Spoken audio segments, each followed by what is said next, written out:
महत्त्वाची घडामोड आहे ती म्हणजे अशी की गुजरातमधील सर्व मंत्र्यांनी राजीनामे दिले आहेत। गुजरातचे मुख्यमंत्री वगळता सर्व मंत्र्यांनी राजीनामे दिल्याचं कळतंय। गुजरातमध्ये मोठे फेरबदल होऊ शकतात। एक मोठा राजकीय भूकंप देखील याला आपण म्हणू शकतो। अधिक तपशील आपण जाणून घेणार आहोत। आमचे प्रतिनिधी प्रशांत लीला रामदास आपल्या बरोबर आहेत। प्रशांत, गुजरातचे मुख्यमंत्री वगळता इतर सगळ्या मंत्र्यांनी राजीनामा देण्याचं नेमकं कारण काय?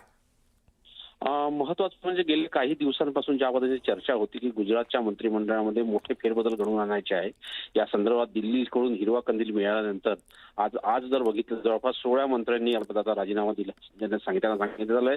मुख्यमंत्री वगळता सगळ्यांना राजीनामा देण्याच्या स्पष्ट सूचना केंद्राच्या वतीनं म्हणजे खास करून पक्षश्रेष्ठीच्या वतीने देण्यात आलेल्या आहेत। उद्या सकाळी 11:30 वाजता मंत्रिमंडळाचा विस्तार होणार आहे। मंत्रिमंडळाच्या विस्तारामध्ये काही नवीन चेहरे असण्याची शक्यता व्यक्त केली जाते। त्याचमुळे हे अत्यंत महत्वाचं आहे की आता किती ज्या पद्धतीने स्पष्ट करणार आहे की सर्व मंत्र्यांना याचा अर्थ मोठे फेरबदल घडवून आणायचे आहे। काही नवीन चेहरे हे मंत्रिमंडळात असणार आहे आणि ज्या पद्धतीने बघितलं की हा मोठा धक्का खास करून भारतीय जनता पक्षाच्या वतीने दिला गेलेला आहे, केंद्र पक्षश्रेष्ठीच्या वतीने दिला गेलेला आहे।